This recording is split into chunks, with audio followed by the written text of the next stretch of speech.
All right, so we're going to start talking about injecting the cheeks. Whatever area we inject, I think we should always divide it into two sections: how to inject and the beauty end of the injection itself, and the other aspect, what to avoid and the dangerous areas of that region to avoid.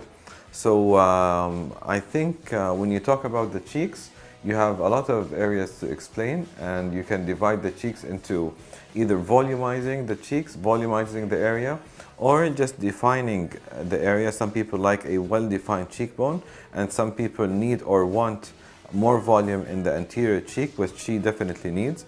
And that's according to your assessment and according to the patient's needs and the patient's request. So in this patient, I think she needs volume in the anterior aspect of her cheek.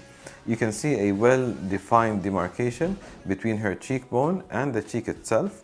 So this area, we need to fill it as much as possible in a nice and aesthetic way, trying to avoid all blood vessels, trying to avoid any areas of complications. So I'm going to start by injecting, or start by demonstrating areas of danger in the face and how to avoid them. So when you want to look for anatomical points, you need to look for fixed points. So the mandible is a fixed point, the masseter muscle is a fixed point, and the origin of the facial artery is a fixed point. So the origin of the facial artery starts at this point. It goes upward. This is like in 70% of people. It goes upward and deep, just 1 centimeter lateral to the corner of the mouth, and then goes into the nasolabial fold, goes upward and all the way transforming into the angular artery. During this ascent, it gives you the lateral nasal branches, it gives you the inferior labial artery and the superior labial artery. So this is the course in 70% of the population. 30% of the population, it takes the same course as the facial artery, which is a little bit more lateral and goes directly under the tear trough deformity, okay, and then becomes the angular artery. So this is in 30% of the population, and this is in 70% of the population.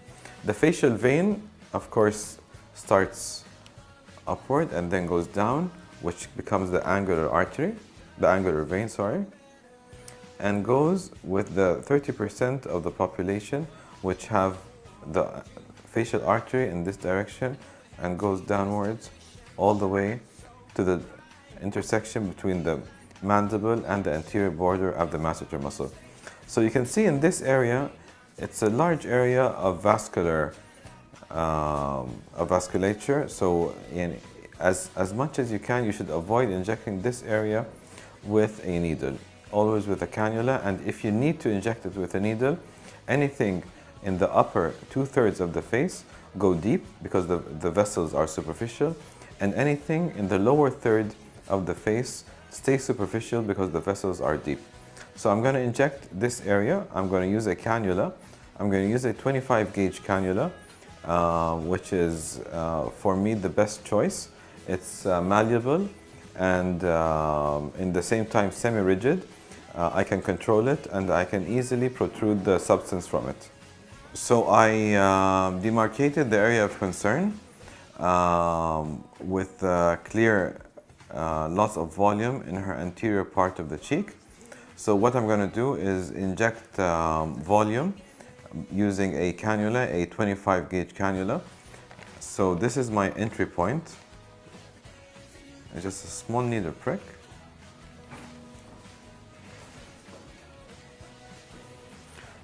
And then I insert my cannula.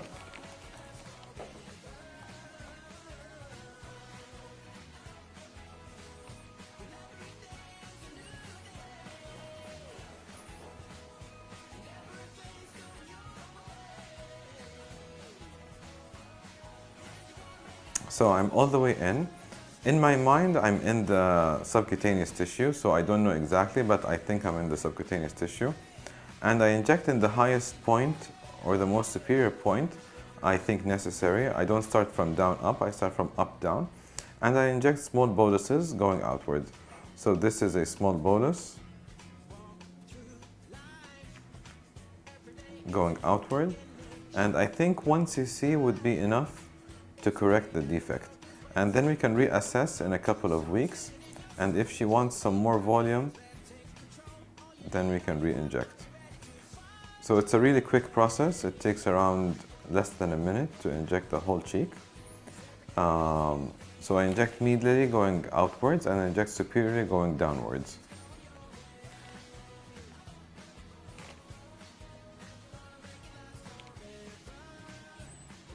All right, so if we take a closer look, we can see that the defect is already corrected.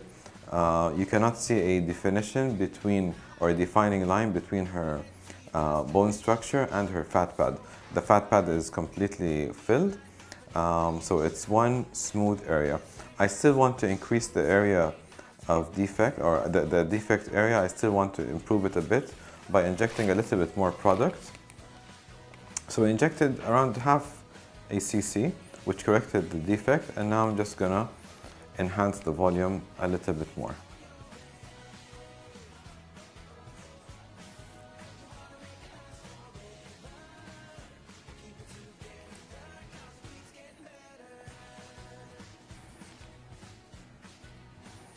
Okay, so we're almost done.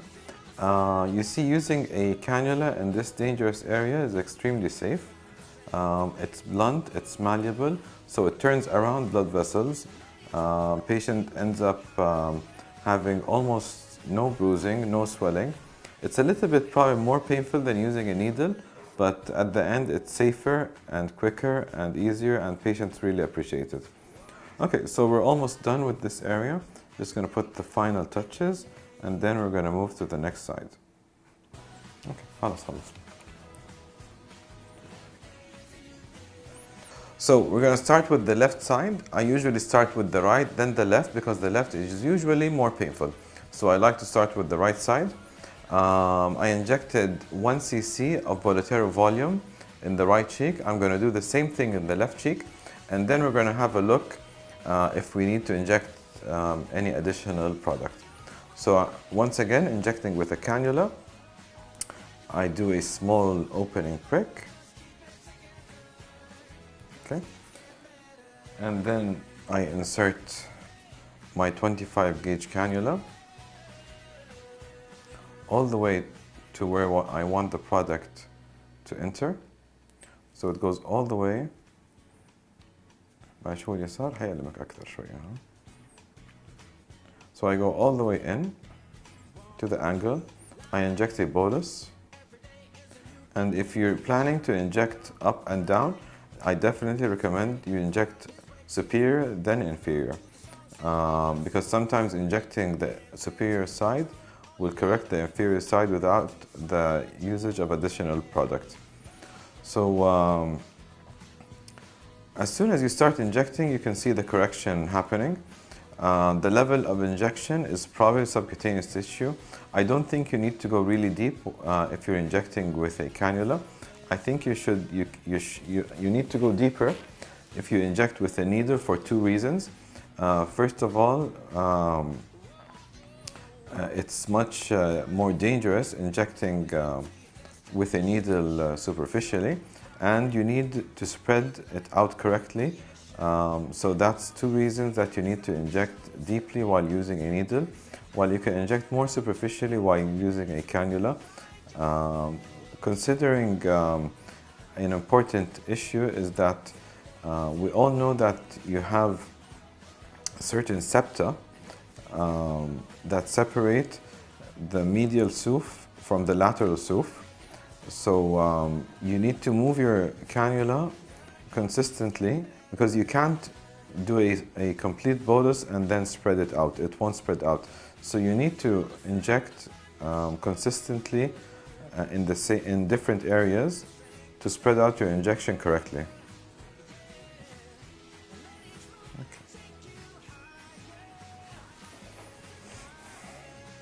So we're almost done with the second cc of the second side. So it's 1 cc of Bolotero volume in the right side and 1 cc of Bolotero volume in the left side. So we're almost done. I can just see a small area of defect over here. Okay, so we're going to inject it, and then we're going to do a soft massage to just make sure that we spread the whole product correctly. And then we're going to have a look and decide if we need to inject some more or if we're done with injections.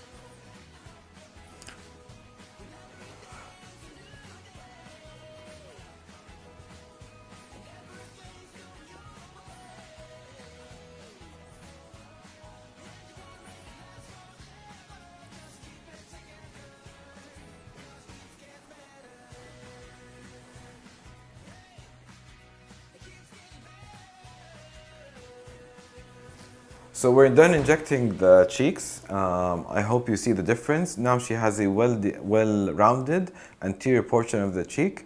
We ended up using 1 cc and 1 cc in each side of arboreal volume. I think that's more than enough. After we finished, we massaged it in a bit just to make sure that no lumps or bumps are there. Patient, she doesn't need to do it at home. I think she can go home and she can come back in like 15 days to 3 weeks just to make sure that everything's in place. At that time, in 2 weeks, we can end up by touching up a bit if she needs, but hopefully she doesn't need anything after we're done today.